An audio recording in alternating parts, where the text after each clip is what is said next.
Good afternoon, everybody. Welcome to our 6th webinar, I believe, in our China's Digital Consumer Webinar Series 2020. My name is Maxine Renfrew. I'm the Service Delivery Executive here at CBBC, and today I'm joined by Jimmy Robinson. He is the co-founder at PingPong Digital. Today we're going to be focusing on the education sector. So hello and good afternoon to all of the universities who have signed on today. Our topic today is what can UK universities learn from the US when marketing to China? Very quickly, just some housekeeping. You should be able to see a control panel which looks something like this on your screens. If everybody could give me a virtual hands up by clicking this little hand button here, that will let me know that you can hear me. And most importantly, that you can hear our speaker. Okay, I see a few hands going up there, so that looks good. Great. I've also circled here our questions box. So please do ask questions throughout. We want to make this as interactive as possible. And we have Jimmy here for 1 hour this afternoon, so pick his brain about anything you like. This is an education sector focused webinar, but even if you think it's not particularly relevant to the content here, just type it in and we will do a Q&A towards the end. So we have, as I said, this is part of our CBBC's digital webinar series, and we have many more scheduled throughout 2020.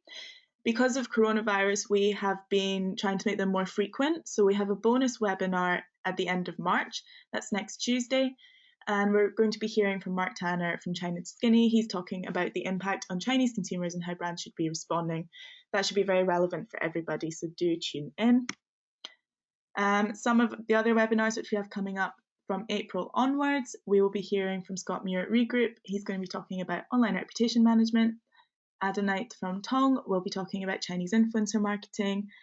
And in May, we're going to be taking a B2B look at the digital marketing scene in China. But who are we hearing from today? So this is Jimmy Robinson, co-founder and director of PingPong Digital. PingPong is an award-winning full-service Chinese digital marketing agency based in the US, UK and China. Jimmy himself has worked with hundreds of businesses on their Chinese marketing strategy and is frequently invited by business groups and governments to give talks on how to market to China. He's a Chinese speaker and he's previously worked for Saatchi in Beijing, so he knows his stuff. Very quickly as well, I forgot to introduce CBBC, which is a bit crucial. So for those of you who haven't heard, CBBC, we are the leading body for UK-China trade. Here in the UK, we have offices across the country, including our central London office. And our staff here are working across a variety of sectors to support UK businesses in China. Here on the consumer team, we work with the retail, food and drink, and of course the e-commerce sectors. Over in China, we actually have a bigger team across 13 offices in China. That's including all the tier 1 cities, Beijing, Shanghai, Shenzhen, and Guangzhou as well. And our wonderful China team there are working on the ground to help British businesses breaking into the China market. So without further ado, I'm going to hand you over to Jimmy, and he's going to present this topic to you. Hey. Perfect. So I've got a relatively, I suppose, shortish presentation today. It shouldn't last the whole of the hour that we've kind of got allocated. So please do make sure as well that you are asking any questions that you would like as we're going through. I always find it easier if you ask questions related to one of the particular slides, for example, that we are talking about. But fear not, obviously, there's going to be plenty of time left at the end as well so that we can have a bit of a Q&A session. So if you do miss the opportunity to ask a question on a particular slide, then we can always jump back to it. Hopefully, oh, I can figure out how this works. There we go. So hopefully most of you kind of know who we are now as an agency. For those of you who don't, we are an award-winning Chinese digital marketing agency. We operate out of 4 different offices around the world. So we have an office in London, Birmingham, Shanghai, and I'm actually currently in our New York office. It's my flat at the moment, but in New York. But we do also have an office here in New York now as well. We are a Chinese digital focused agency. So what that means is that we are opening up those digital communication channels to those key Chinese target audience groups that you're trying to speak out to. We are as well a trusted partner with some of the biggest internet giants in China. So we're actually the only agency outside of mainland China to be officially partnered with some of the biggest internet giants in China, such as WeChat, Weibo, an affiliated partnership with Baidu. And as of just a month or so ago, a couple of months ago actually, but I think we announced it publicly just a few weeks ago, we are also the official partner for Douyin and Toutiao in Europe as well. Douyin, for those of you who don't know, is actually TikTok. So TikTok, surprisingly, is actually a Chinese company. They actually have two versions of the application. TikTok is what most of the world uses. Douyin is actually exclusively just for the mainland Chinese market. So if you are wanting to utilize Douyin in your marketing efforts, Douyin. So if you're wanting to use TikTok, then Douyin is the platform to do that. Toutiao is the largest mobile news portal website in China. So most of you will have like Google News or Apple News on your phone. Toutiao is basically that. It's where pretty much everybody in China goes to get all of their latest news articles on a day-to-day basis as well. So we've continued to expand and strengthen, obviously, our partnerships with the biggest internet giants in China. Again, we are #1 in the higher education sector, so we do work with more universities than anybody else, actually. In total, we work with over 100 universities all around the world on various different aspects of their Chinese digital marketing activities. Okay, so the whole point of this conversation here actually is I wanted to talk a little bit about what are some of the things that universities are doing in the US when it comes to their Chinese marketing efforts that we might be able to learn from here in the UK. The main reason why we're talking about this, or why PingPong Digital is talking about this, is because we actually already work with quite a few higher education institutions out in the United States. So we currently work with a bunch of the universities that you can see on here. There are a few others actually as well that I can't put the logos up just yet, but they will be coming shortly. One of the main reasons actually why the US universities have wanted to utilize PingPong Digital for a lot of our services is because of the strong foothold actually that we have within the higher education sector in the UK. And for a long time, they've kind of looked on in envy at the work that we've been doing out in the UK. And have obviously now reached out to us in order to try to replicate some of what we've done in the UK. As we've been doing this, however, there's quite a few key differences that US universities like us to talk about and focus on, more so, I would say, than a lot of the higher education institutions that we work with in the UK.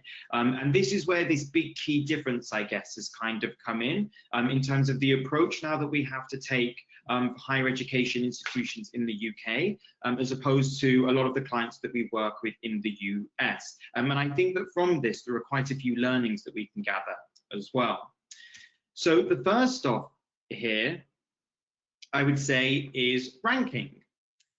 So we all like to talk about ranking, and we know obviously that this is extremely important for us to talk about and highlight, in particular actually with the Chinese market, because they are so ranking focused and ranking orientated when it comes to selecting which kind of university they're going to go and study at.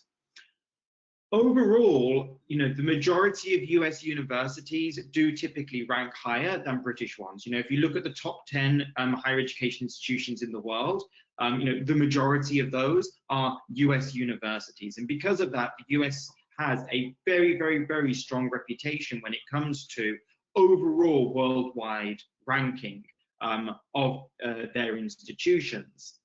So they actually don't really focus so much on that worldwide ranking aspect, because for them, it's already assumed that they're going to be one of the top universities in the rankings anyway. So, sorry, I will be dipping in and out, just have a quick coffee and a water break as well. It's still morning my time, so I've still got to have my rocket fuel. So one of the things that US universities have been focusing a lot more is trying to focus on certain aspects of those institutions that really do make them stand out a lot more than a lot of their competitors. So they talk a lot in terms of schools here. So, you know, the School of Medicine, the School of Business, the School of Engineering, and they really focus on these different aspects. Typically, a lot of the US university clients that we work with, each school actually has its very own kind of marketing team and marketing function. And they're not always that great at centralizing this. It's a similar situation with some universities in the UK, but we don't encounter this to such a polarizing level than how we actually encounter this in the US. And so they've really begun to focus a lot more actually on what makes them as a specific institution really begin to stand out and shine. So they're moving away from those generic worldwide rankings and how they rank on that aspect. And instead they're focused on, you know, that we are #1, for example, in engineering and technology.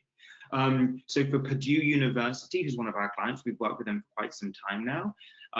We have a strong focus on engineering and technology, because that is one of the key areas that everybody is going to be talking about for Purdue University out in China. They're not going to be talking about the general rankings. Purdue's ranking about 60 or so in the US. They can't compete, obviously, with the Ivy League schools that are out there. There's just no point in them even trying to do that. And because of that, they've not tried to hide away from the fact that they're not an Ivy League school, for example, or they don't rank, you know, within the US. Instead, they focus a lot more on this engineering and technology aspect.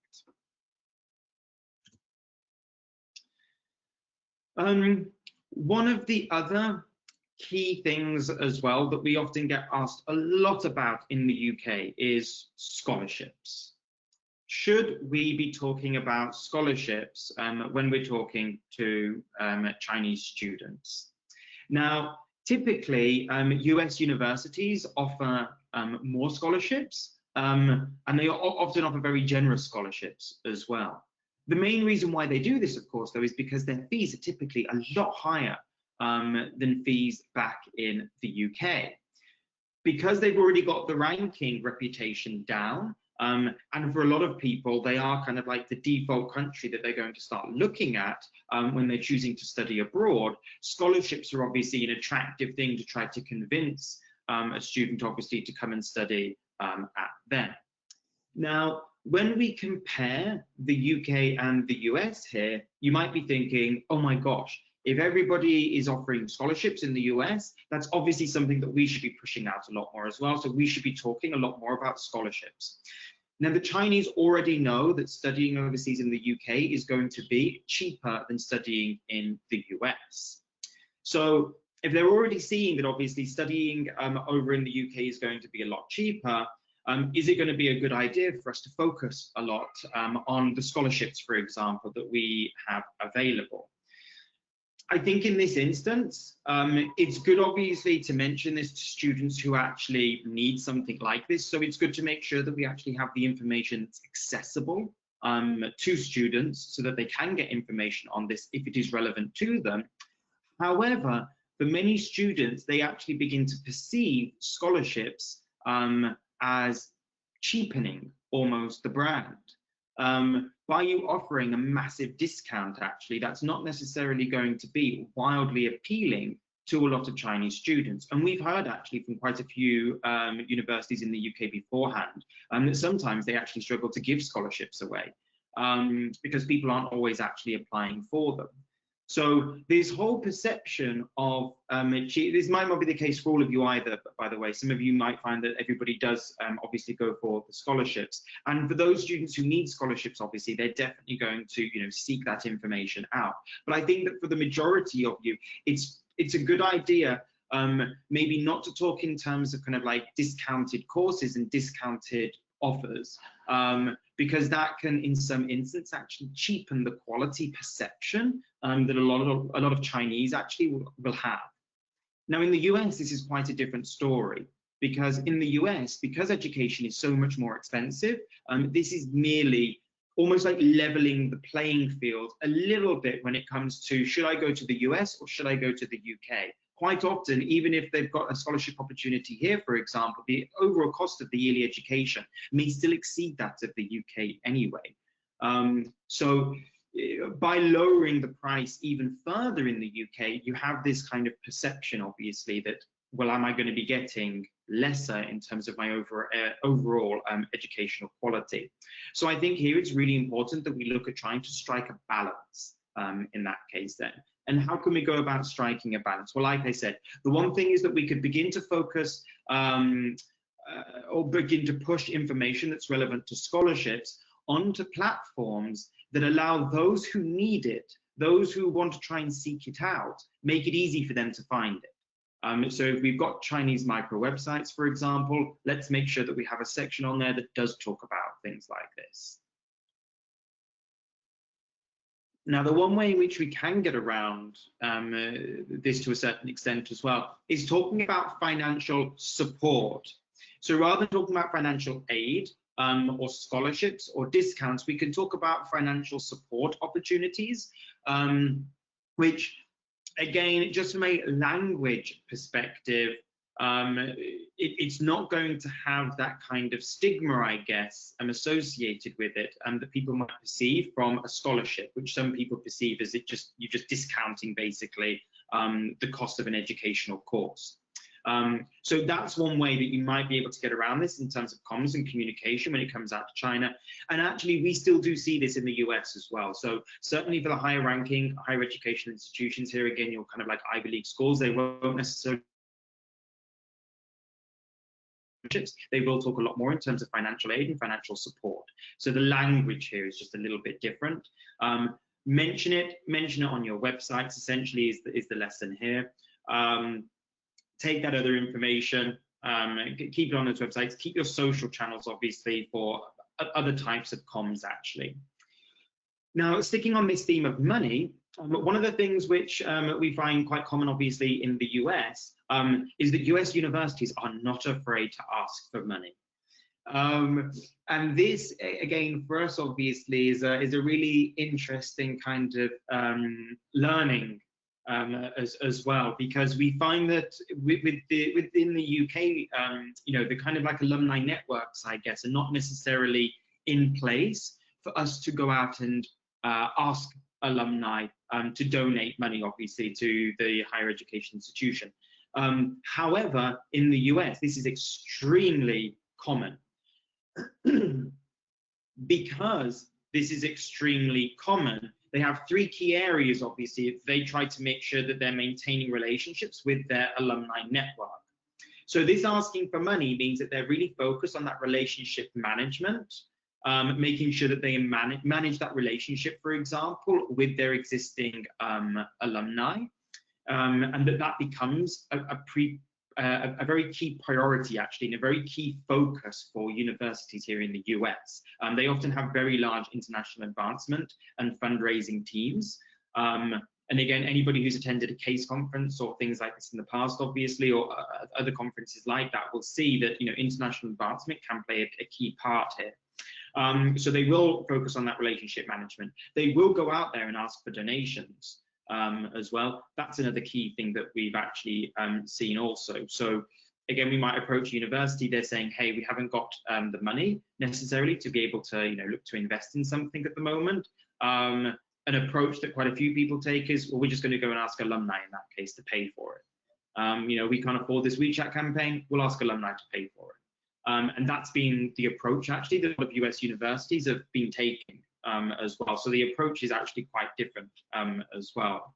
And again, that focus on those two particular areas as well has meant that from an alumni perspective, they become these really strong, big advocates for the university as well. The university really does feature successful alumni a lot more. And they often have access to a lot more alumni-related information that they can begin to share, build and curate stories on that they can then push out there through various different channels. So We have obviously quite a few different key target groups that we're always looking to reach out and approach to when we're trying to talk to Chinese. And in this area, for example, we have three key areas that we're all going to be quite familiar with, obviously, talking to students, parents, obviously, and our agent partners. Making sure that we're pushing out and communicating, obviously, to undergrads and postgrads. In particular, currently right now in this particular climate, with COVID-19 forcing everybody to be at home, never has it been more important actually to make sure that you have the proper communication channels set up to speak with undergrads and postgrads. Never has that been more important beforehand now. With a lot of universities here in the US, for example, all shut down and everybody working remotely, it's extremely important, to have these outlets to be able to communicate to these audiences, especially when a lot of them are choosing to go back to China, actually, and continue their studies from there. And again, one of the other key audiences, of course, is going to be alumni as well. Outside of that, we're always considering about our university potential partners, industry professionals, and then also local government partnerships as well. So these, key target audiences for us are things that we focus on a lot, obviously, within the UK. We don't downplay any of these particular audiences, but I will say that in the US in particular, alumni takes a very, very big key focus, actually. For some of the institutions that we work with, 30 to 40% of all the content that we push out there is going to be alumni-related content. Again, for some of the reasons that you've obviously just seen beforehand, universities in the US set up a little bit differently. However, this strong focus on this alumni network and the things we make sure that they create these alumni networks and alumni chapters all around the world have created this amazing outlet, actually, when it comes to brand advocacy as well. Your next best customer is going to be your current customer. So if you can get your current customer raving online, talking, from a review perspective and talking about all of this stuff, and that we actually engage with them as well, we'll find that that has an amazing ripple effect, actually. And the power of alumni should never actually be overlooked when it comes to that marketing and comm strategy. We all like to focus on trying to sell to the next, trying to sell obviously to potential new students. And quite often in the past, we've been asked questions by clients, why are you posting a picture of the campus? That's not achieving anything. You're not achieving our goals. Well, actually we are. We're trying to connect again with alumni. We're trying to reconnect with them because they are the most powerful brand ambassador that you actually have. So it's really important, obviously, to make sure that we do focus on this key core target audience group. Now, there are things in the US that they do, which is a little bit different than a lot of people in the UK do. However, this still exists as well. So student groups, should we look to create them? Now, the approach in the US for the longest time has been, from an alumni perspective in particular, has been, let's not bother to get an official WeChat account. Let's just create WeChat groups and they can all manage each other, right? So we'll have this group of 500 odd people and then they'll all start talking about stuff. Now, there are issues, obviously, when it comes to this as well. So my animations have kind of gotten away from me here, so I've given away a lot of the secrets that I was going to talk about in a second, so bear with me for a second as I go through these bullet points. I'm not sure what's happened to my animations here, but so one of the biggest issues with these alumni groups is there used to be an active chapter beforehand. So, there used to be, a lot of people in there and they'd be talking about university-related things. It's fantastic, it'd be brilliant. But again, these have slowly died down over the years. The class of 2015 is no longer being active in the group anymore. It's been 5 years that they're getting a little bit over it. Quite often, people just leave these groups to be self-managed. So this isn't always the case, by the way. So one of our partners that we work with on a couple of projects here in the US, which is NYU, New York University, they actually have a huge campus out in Shanghai. Again, I'm giving an example here of a university and a structure, obviously, that many of you won't have. but they have a huge campus out in China. And because of that, they actually have a team in China that is dedicated solely to managing these groups. So, you know, when I was at a talk recently and NYU were talking about their model, again, a lot of people in the audience can't necessarily relate to this because they don't have the resources to be able to manage, you know, tens of these groups that are happening all over the country and monitor the content, obviously, that's being posted on there on a day-to-day basis. Many people don't have the resources to be able to do this. So again, there's a lot of free conversation that goes in there. There's a lot of oversight, obviously, that happens when it comes to the kinds of conversations that are happening. One big issue, actually, is that the groups themselves become littered with ads and promotions. Now, this is not just true, actually, for US universities here, because UK universities also suffer from the same issues as well. One of the screenshots I have on the top right-hand side there is actually from UCL. UCL, by the way, is not alone here. So I'm not picking them out for any one particular reason. It's just one of our staff went to UCL and gave me this example. And she was saying that basically the chats themselves, they begin to become littered with ads and promotions. You know, I've graduated, I've gone to work at a company now. My company's pushing me for targets, pushing me for sales, pushing me for this. I'm just going to go to these alumni groups that have been set up, obviously, and I'm just going to start to ask them to help me out with stuff. And so we see them become littered with ads and promotions. And regardless of what kind of rules we put in place for these chats, don't post ads, they still end up happening and they become littered with this as well. And then again, the other one is that you're becoming, for these groups in particular, reliant obviously on unpaid and unofficial reps, obviously, to act as the official mouthpiece of the university within these particular groups, which again is not ideal. People do this as kind of like a side project as well. As soon as life begins to catch up with you, that takes, you know, a back seat essentially.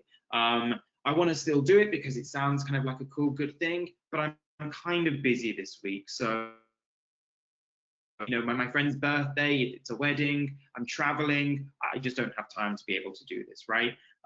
So it sounds like a great solution, obviously, to have this. They're not that great. So, you know, some of the key things that came out of these groups, obviously, complete my survey. In the US in particular, one of the big things that was always spoken about was US campus shootings. Really negative stories, actually, that begin to happen, actually, within these groups. And then, of course, they become littered with ads. So you can see here that the kind of attitude to a lot of people when it comes to these WeChat groups in particular, if they're not managed properly, if there's not someone to actually sit down and take control of this group, is that people just quit it. You know, I just quit my school group recently, 500 people, too many messages. Again, this was when I was asking our own staff. So I'm asking, you know, a small selection of people actually about this. And instantly, out of 10 people that I've asked, a few of them don't have these groups because they've graduated from UK universities that don't have groups like this set up. So almost 50% of them basically just said, you know, these are spammy for me. I'm not interested in engaging with them anymore. So I just left the group itself. So what we've actually seen happen in the US is that they've begun to move away from this approach, obviously, of having things managed by students. And again, trying to create these official branded accounts and also branded group chats as well. So a lot of you will already have a verified WeChat account. Maybe we even help to set that up for you. We may even manage that account for you as well. But you may also have these alumni groups, for example, that aren't being managed, that nobody's actually monitoring or keeping an eye on. So one of the big shifts actually that we're seeing now with a lot of universities in the US is they're very quickly now wanting to move away from this approach. When I actually began to, you know, talk to a lot of them about these kind of groups, and when I began to share some screenshots from groups as well, you know, mouths drop in the room because people cannot believe the kind of things, obviously, that people are actually talking about and discussing in these groups. Not a great thing for any brand to have these kind of like unvetted conversations and promotional ads that are being littered, obviously, and associated with the brand itself, sometimes by the people that you've employed to manage the brand account. So really important, obviously, to look at making sure that we have something set up properly. But there are benefits to having these alumni group chapters in China. One example of this is Colombia. So talking about the power of alumni here, because I focused on this a little bit now, but it's super, super important actually to make sure that we do focus on this. We launched Columbia University's WeChat account a couple of months ago. Within 3 hours of us setting up the account and posting that first post that you can see that says hello, we acquired 7,000 followers.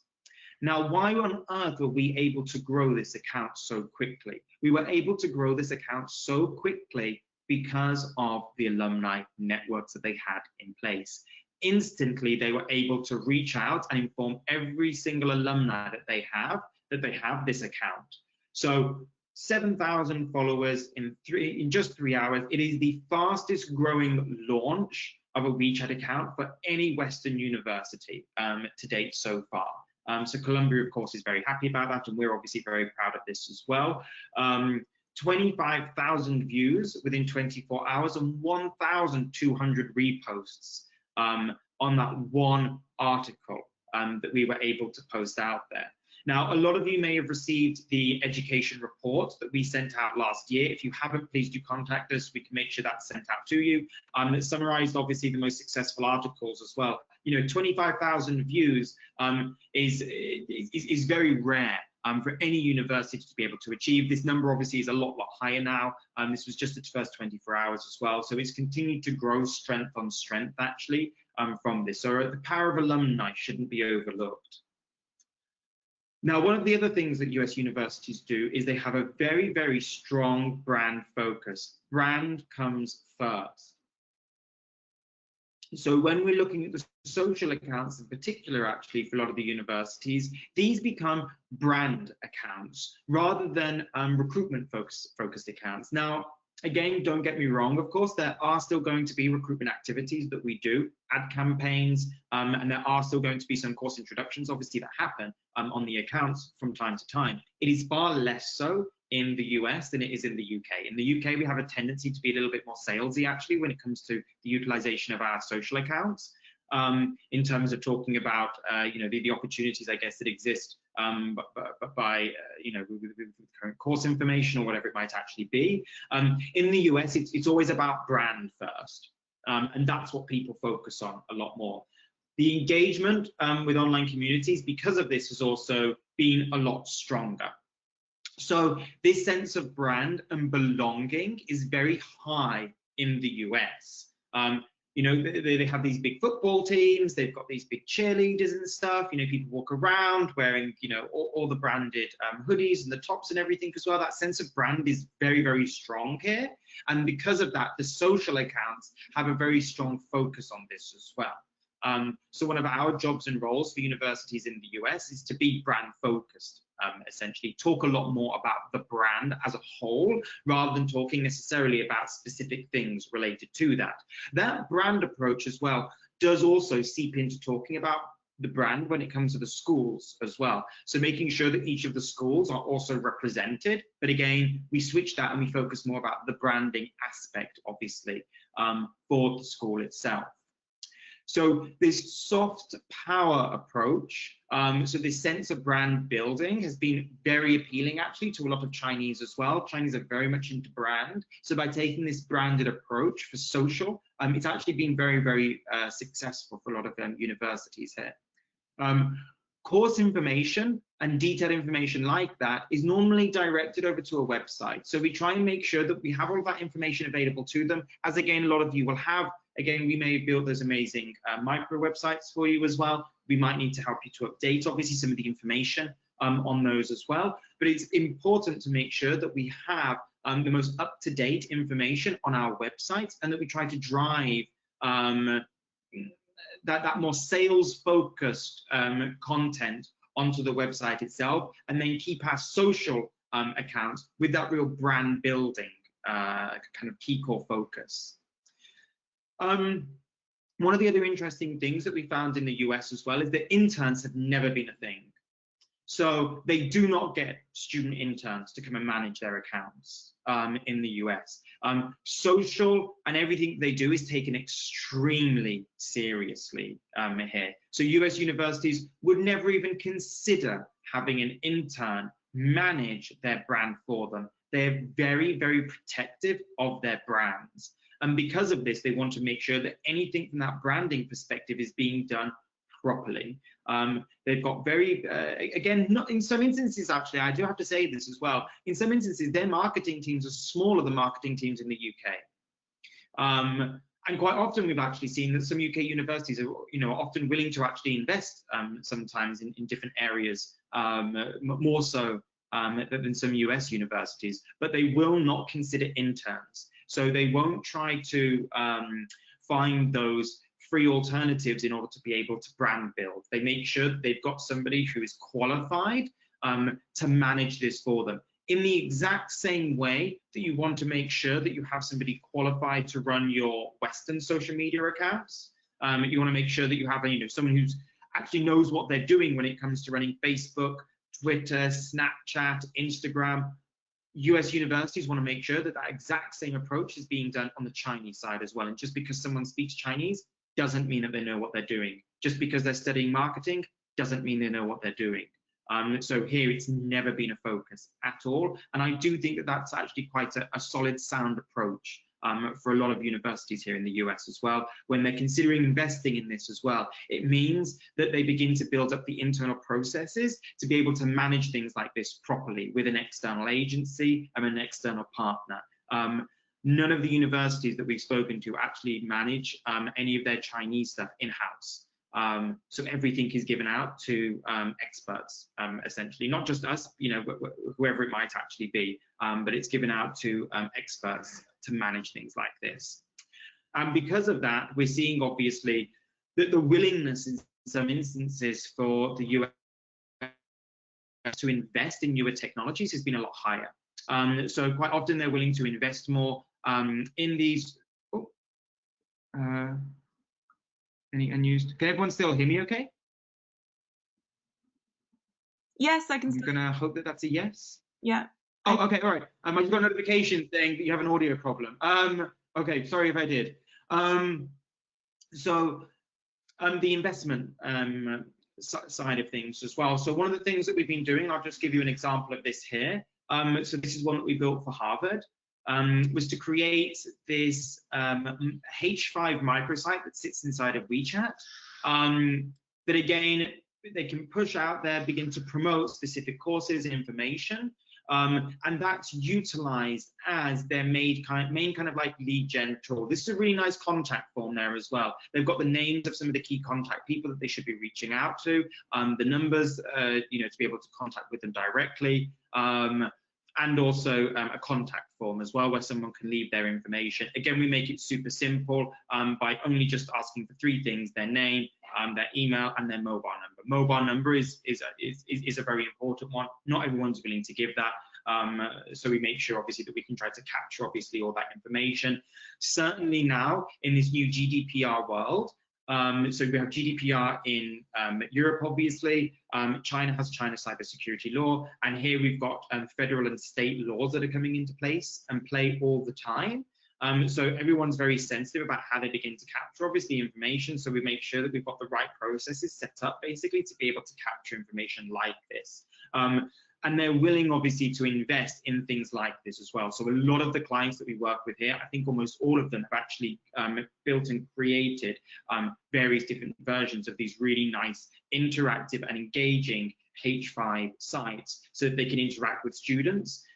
Again, this might be paid for by a school, for example. So again, School of Medicine, School of Business, School of Engineering. They want something like this. They want a campaign. That campaign is going to have something like this that goes alongside it as well.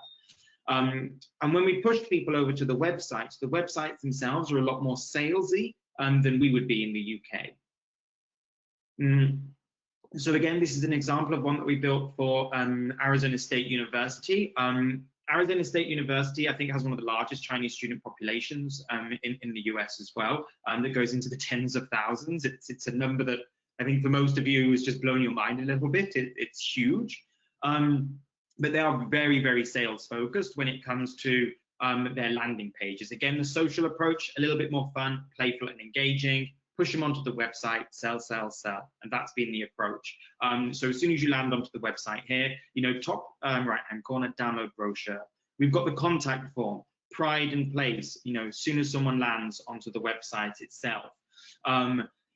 Just underneath that at the bottom, you can see that when you land onto the website, you get this peekaboo at the bottom, and this peekaboo is ranking numbers. Something that's going to be very appealing, obviously, but that first key core image on there is somebody graduating. She's happy, she's pleased that she's graduated. The left-hand side, quick links, obviously, to pages on the website that, again, have a strong sales focus. You go onto those pages, and as you begin to click through them, there's a contact form on the right-hand side that floats with you and follows you down. There's going to be a download brochure link somewhere as well. That download brochure link, obviously, allows us to be able to check and analyze who's interested in what. But you can only download that brochure if you give us your email address first. So you've got to give us your email address, and then we'll let you download the brochure. Very much like this. So this is how a lot of the websites here actually function, in particular on the China side of things. So I guess to summarize a lot of the stuff that we've just spoken about here, because we've had about just over 35 minutes now of talking about this, and I realize it's kind of boring me just talking to you all a lot. Hopefully it's been a little bit more engaging.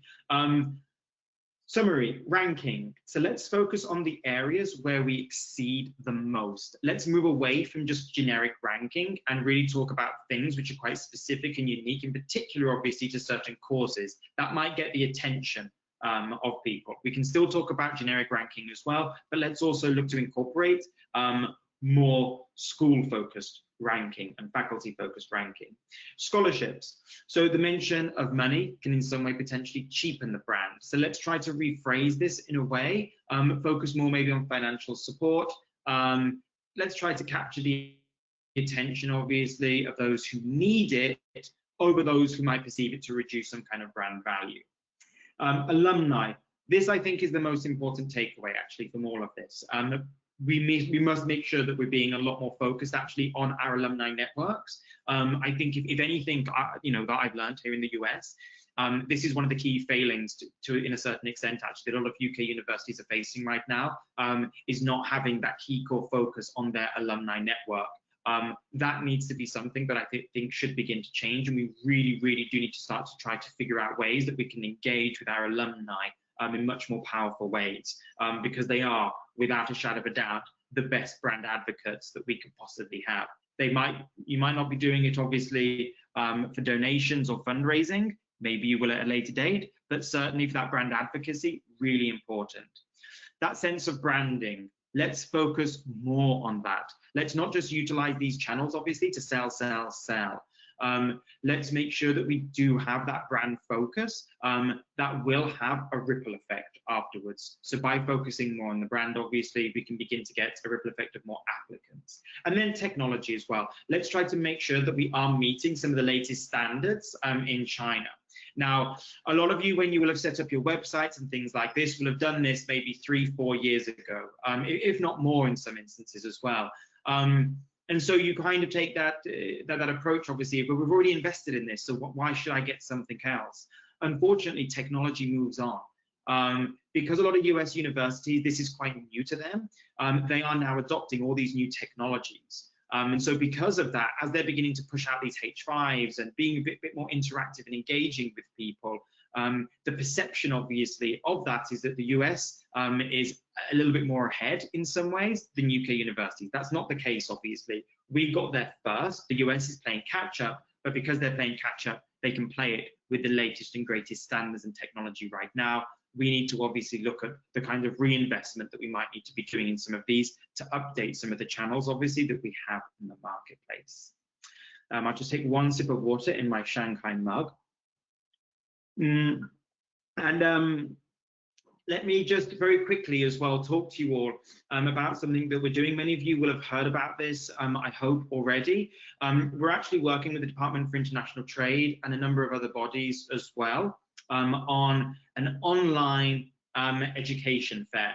So both PingPong Digital and the Department for International Trade under Education is great. I'm super proud actually of something that we've been able to build and create to try and counter some of the difficulties that we're all going to be facing right now, since none of us can travel out to China. Offline events are basically all being cancelled, and there's not much that we can do, obviously, around this. So we've been working super hard, actually, over the last 2 months. I apologise to everyone that we've been kind of quiet in the solution for this, but it's taking a long time for us to speak to the right people and get all this sorted out. But we've now launched the UK University Official Online Recruitment Fair. That's a mouthful in English. In Chinese, it kind of is fine. It's a very Chinese name, but again, we're going to the Chinese marketplace, right? This is a new option when it comes to hosting an education fair. So what this is, all universities basically would be featured on this one fair page that we would be pushing out and promoting, obviously as well, with the support of DIT and offline PR activities, so not offline, and PR activities that will be happening actually in China. This event itself will only be for a few hours on one particular day. So it'll be about a three-hour recruitment fair that we'll be hosting. When a student lands onto the page itself, they can click obviously onto a university's logo, and we will launch for you a live stream. Now, many of you may be asking, how on earth can you do a live stream successfully in China? Fortunately, again, this is where the value, obviously, of these partnerships that we like to talk a lot about kind of come into play.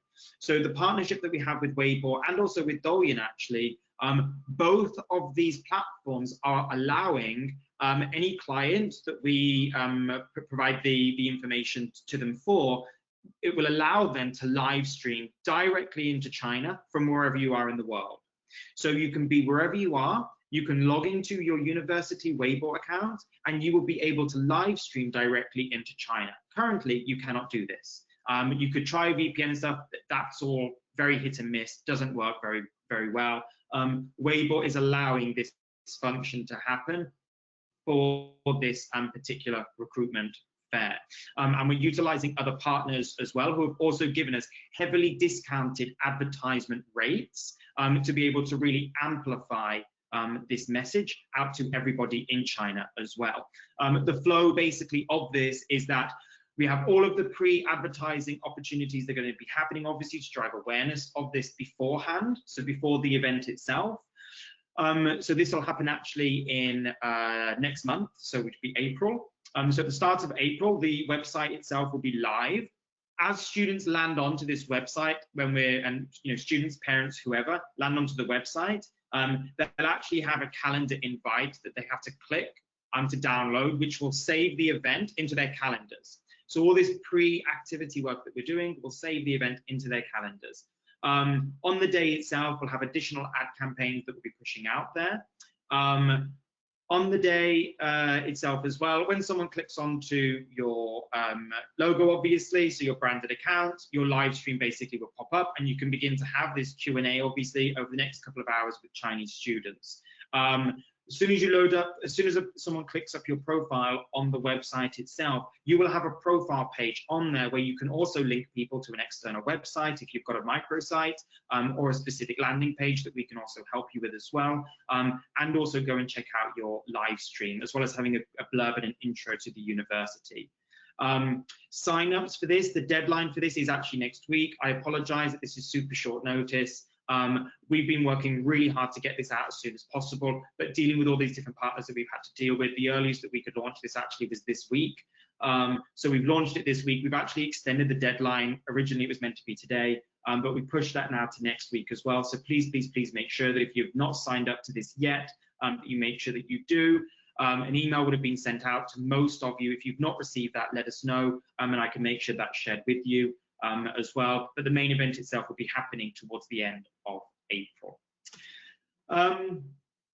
Also, if any of you didn't realize, we actually have a podcast now.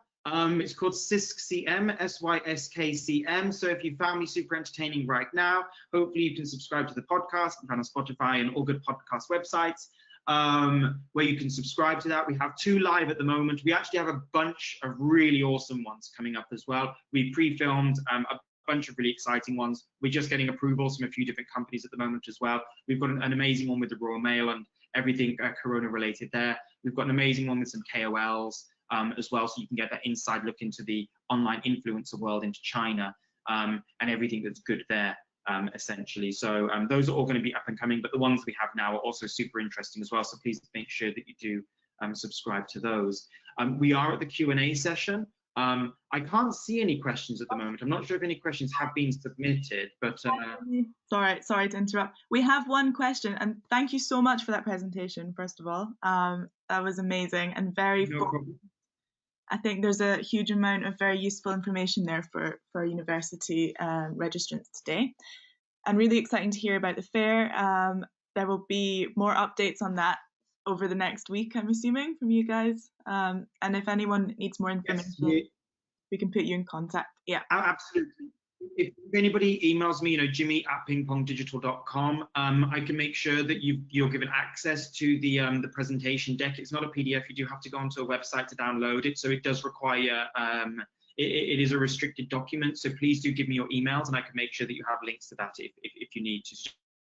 pingpongdigital.com, and I'll make sure that you're granted access to it. Yeah, perfect. So after this, I will send follow-up emails to everybody, and I'll include Jimmy's contact there and PingPong's contact and information about all of this for you guys so that you can get in touch. So I think we have one question I can see in our box. This is from Bernadette. And I know, so her question is about GDPR as well. I know you touched on this slightly earlier in your presentation, but her question is, what is the view on WeChat groups and GDPR compliance? As in, within these groups, can people be targeted by third parties who join the groups, for example? So on WeChat itself, WeChat doesn't ever divulge certain information of an individual. So inside of the WeChat groups, you cannot see somebody's name, their real name, for example. You can't see their email address, you can't see their mobile number. People have to willingly give this information out. So there's no GDPR restrictions actually when it comes to the creation of these groups themselves. You do just want to check, obviously, that you have got somebody monitoring the kinds of conversations that are happening in there, so that if an external third party does come in there, who may not have the best interests, obviously, of the audience involved, that they can be removed quite quickly. So if you can see that they're trying to fish, obviously, for people's information, that they can be removed quite quickly, obviously. But anybody who signs up to WeChat has to agree to a privacy policy anyway, so all users have to agree to that. So essentially, when they do that, when they're signing up to their WeChat account, they've already accepted GDPR equivalent terms. China's cybersecurity law, by the way, is actually modeled on GDPR. So if you are GDPR compliant, you're China cybersecurity compliant pretty much as well. The same for here in the US. It's also looking at GDPR for that. So as long as you maintain good GDPR practice, you should be fine anyway. But there's no issues with these groups when it comes to that. Okay, great. A very comprehensive answer. That's fantastic. We have another one from Mean Rose. Awesome. She says, you mentioned the horror stories found on unmonitored social media websites. Can you tell us more about what are the typical issues you found, how to mitigate that, and in addition, how do you take into account the brand management in the hands of these professionals? Sure. So a perfect example of this recently, actually, is with all the recent Corona stuff that's happened. A lot of people have kind of encountered, I guess, an increase in racism on campus, in particular targeted towards those from the Chinese community. We have actually had a couple of situations very recently where they maybe have, there's been some students who have written some very racial slurs on a whiteboard in a classroom at one of the university campuses, and those all of a sudden are being shared within these groups. Because there's no official person in these groups to speak back on this and to talk about the university's policy and the university approach, all that happens is this anger and frustration begins to fester. And begins to build up, and everybody's saying, why is the university not doing this? This is unacceptable. Why is nobody in here talking to us about this? What? And those are the conversations that we're seeing happening at the moment. So, again, this is not going to be a daily occurrence, obviously, but from a crisis management perspective, it is much better to be planned and prepared for this early on than having to deal with this, with the house burning down. a small fire in the kitchen is a lot easier to control than when half of the house is now on fire. So it's really important actually to make sure that you have got the right kind of management that's happening inside of these groups, especially if they are ones that you of the university, for example, are aware of, and have in some ways permitted to exist as well. So if you've given your go-ahead for these groups, it's your responsibility to make sure the conversations that happen inside of those are being managed properly. All right, perfect. Thank you very much. Oh, we've got another one. Oh, it's Mean Rose again. So she has an extension on her question. How is the current US-China trade war affecting universities? And can individual universities do anything about this regarding their marketing and communications? It's a big question. So, the trade war itself is actually an amazing opportunity for, and the ongoing thing as well. Trump at the moment keeps calling this, he doesn't call it coronavirus or COVID-19, he's calling it the Chinese virus. This is not a great brand representation for brand US at the moment. He's doing a little bit of a disservice there. And so because of that, and with actually there being an increase in racial attacks happening here in the US as well, there's a lot of opportunities here for the UK to really capitalize on this now. Things like the fair that we're doing for just as an example, is an amazing opportunity for you to be able to be featured with Chinese students who are seeing all this negative news and negative kind of press coverage that's coming out of the US, and they might now be exploring the UK option. If we're promoting this fair, obviously, to them, that's an opportunity for you to be able to talk to them directly on, what makes you different as an institution from, the US itself. What makes you stand out a lot more? Because they are going to be exploring, other overseas options now. So make sure that you capitalize on this however you can. There's an opportunity there. Try not to miss that opportunity. All right, fantastic. And on that note, we've hit 3 o'clock. So that's us going to wrap up from here. Thank you so much, Jimmy. Yep, we've gone over as well. I'm either first person to go over as well. No, you're bang on time. You're bang on time. I don't. Oh, okay, perfect. Yeah, perfect. absolutely Okay, perfect. Thank you so much. I know it's early in New York, so thank you for your time and your expertise. And yeah, for everybody registered today, thank you for tuning in again. I know this was supposed to be earlier in the week, but I appreciate you re-registering. And no problem at all. Any more information that you need, it will all be in the follow-up emails. You can contact Jimmy about the virtual fair, any other questions you might have, anything like that. Yeah, so thanks very much, guys, and I'll catch you next time. Bye. Awesome. Thank you all very much. Thank you. Bye-bye.